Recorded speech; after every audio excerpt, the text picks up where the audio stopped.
Hello ಸ್ನೇಹಿತರೆ, welcome to my channel. ಈ ನಮ್ಮ ಉತ್ತರ ಕರ್ನಾಟಕದ ಪ್ರತಿಭೆ ಹನುಮಂತ್ ಅವರಿಗೆ ತುಂಬ ಬೇಸರವಾಗಿದೆ ಈ ವಾರದಲ್ಲಿ. ಯಾಕಂತಂದರೆ ಈ ವಿಡಿಯೋನ ಸಂಪೂರ್ಣವಾಗಿ ನೋಡಿ ನಿಮಗೆಲ್ಲ ಅರ್ಥ ಆಗುತ್ತೆ. ವಿಡಿಯೋನ ಮೊದಲ ಬಾರಿ ನೋಡ್ತಾ ಇದ್ದರೆ ದಯವಿಟ್ಟು ವಿಡಿಯೋಗೊಂದು ಲೈಕ್ ಕೊಡಿ. ಕೆಳಗಡೆ ಏನೇ ತಪ್ಪುಗಳಾಗಿದ್ದರೂ ಕೂಡ ಕಾಮೆಂಟ್ ಬಾಕ್ಸ್ನಲ್ಲಿ ತಿಳಿಸಿ, ನಾವು ತಿದ್ದುಕೊಳ್ಳುವಂಥ ಪ್ರಯತ್ನ ಮಾಡ್ತೀನಿ. ಮೊದಲೇ ಹೇಳಿದಾಗೆ ಈ ಹನುಮಂತ್ ಅವರಿಗೆ ಬೇಸರ ಯಾಕಾಗಿದೆ ಅಂದರೆ, ಹನುಮಂತವರು ಈ ವಾರದಲ್ಲಿ ಕೂಡ ಕ್ಯಾಪ್ಟನ್ಸಿ ಟಾಸ್ಕಿಂದ ಹಿಂದೆ ಉಳಿತಾರೆ. ಯಾಕಂತಂದರೆ ಈ ವಾರದಲ್ಲಿ 2 ಟೀಮ್ಗಳಾಗಿದ್ದು, ಒಂದು ಟೀಮ್ನ ಕ್ಯಾಪ್ಟನ್ ಆಗಿ ಭವ್ಯ ಗೌಡ ಇದ್ದರು, ಇನ್ನೊಂದು ಟೀಮ್ನ ಕ್ಯಾಪ್ಟನ್ ಆಗಿ ವೈಲ್ಡ್ ಕಾರ್ಡ್ ಎಂಟ್ರಿ ಆಗಿರುವಂಥ ಶೋಭಾ ಶೆಟ್ಟಿ ಅವರು ಇದ್ದರು. ಹನುಮಂತವರು ಬಂದು ವಾರದಲ್ಲೇ ಕ್ಯಾಪ್ಟನ್ ಆಗಿ ತಮ್ಮ ಉತ್ತಮ ಜವಾಬ್ದಾರಿ ನಿರ್ವಹಿಸಿದ್ದರು. ಕಿಚ್ಚ ಸುದೀಪ್ ಸರ್ ಅವರು ಕೂಡ ಶ್ಲಾಘನೀಯ ವ್ಯಕ್ತಪಡಿಸಿದರು. ಆದರೆ ಈ ವಾರದಲ್ಲಿ ಕೂಡ ಹನುಮಂತವರು ತುಂಬ ಪ್ರಯತ್ನವನ್ನು ಪಟ್ಟರು, ಆದರೆ ಆಗಲಿಲ್ಲ. ಯಾಕಂದರೆ ನಾನು ಮೊದಲೇ ಹೇಳಿದ್ನಲ್ಲ, 2 ಟೀಮ್ಗಳಾಗಿ ಈ ಆಟವನ್ನು ನಡೆಸ್ತಾ ಇತ್ತು. ಶೋಭಾ ಶೆಟ್ಟಿ ಅವರ ಟೀಮಲ್ಲಿದ್ದು ಮಂಜು, ರಜತ್ ಮತ್ತು ಹನುಮಂತು ಮತ್ತು ಇನ್ನಿತರಿದ್ದರು. ಈ ಟೀಮಲ್ಲಿ ಹೆಚ್ಚು ಹಣ ಇತ್ತು.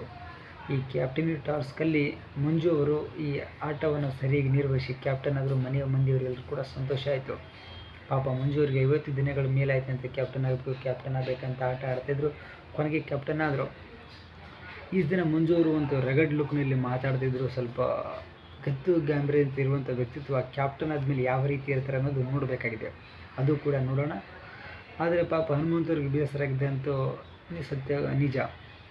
ಪಾಪ ಈ ವಾರನೂ ಕೂಡ ಕ್ಯಾಪ್ಟನ್ ಆಗಿ ಒಂದು ಉತ್ತಮ ಕಿಚ್ಚನ ಚಪ್ಪಾಳೆಯನ್ನು ಪಡೆದುಕೊಳ್ಬೇಕಂತ ಅವರ ಅಭಿಪ್ರಾಯ ಇತ್ತು.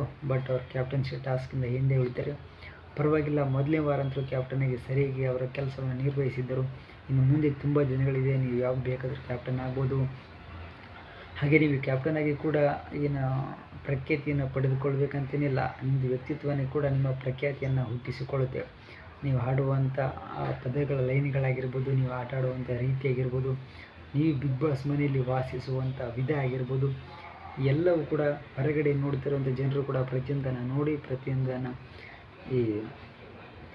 ಏನಂತಾರಲ್ಲ ವಿವರಿಸಿಕೊಂಡು ನಿಮ್ಮನ್ನು ಖಂಡಿತವಾಗಿಯೂ ಜನ ವೋಟ್ ಮಾಡ್ತಾರೆ. ನಿಮ್ಮನ್ನು ಯಾವುದೇ ಕಾರಣ ಸೋಲಕ್ಕೆ ಬಿಡಲ್ಲ ಅಂತ ನನ್ನ ಅಭಿಪ್ರಾಯ. ಇನ್ನು ಜನರು ಕೂಡ ಈ ಹನುಮಂತವ್ರನ್ನ ಇಷ್ಟಪಡೋಕ್ಕೆ ಮುಖ್ಯವಾದ ಕಾರಣ ಅಂದರೆ, ತುಂಬ ಸಾದಾ ಸೀದಾ ಮನುಷ್ಯ. ಒಂದು ಲುಂಗಿ, ಒಂದು ಅಂಗಿ ಕೊಳ್ಳಲು ಟ್ಯಾವೆಲ್ ಹಾಕೊಂಡು ತುಂಬ ಸಿಂಪಲ್ ಆಗಿರುವಂಥ ಒಂದು ವ್ಯಕ್ತಿತ್ವ. ಯಾರನ್ನು ಕೂಡ ದ್ವೇಷ ಮಾಡದೇ ಇರುವಂಥ ವ್ಯಕ್ತಿತ್ವ, ಎಲ್ಲರೂ ಕೂಡ ನಗಿಸುವಂಥ ವ್ಯಕ್ತಿತ್ವ. ನೋಡೋಣ ಹನುಮಂತವರು ಇದೇ ರೀತಿ ಮುಂದುವರಿತಾರೆ ಅಥವಾ ತಮ್ಮ ಆಟದ ರೀತಿನ ಬದಲಾಯಿಸಿಕೊಳ್ತಾರಂತ. ಮತ್ತೊಂದು ವಿಡಿಯೋದಲ್ಲಿ ಸಿಗ್ತೀನಿ. ನಮಸ್ಕಾರ. ನೀವೇನಾದರೂ ಮೊದಲ ಬಾರಿ ನಮ್ಮ ಚಾನಲ್ನ ನೋಡ್ತಿದ್ರೆ ದಯವಿಟ್ಟು ಸಬ್ಸ್ಕ್ರೈಬ್ ಮಾಡಿಕೊಂಡು ಸಪೋರ್ಟ್ ಮಾಡಿ. ಮತ್ತೊಂದು ವಿಡಿಯೋದಲ್ಲಿ ಸಿಗ್ತೀನಿ.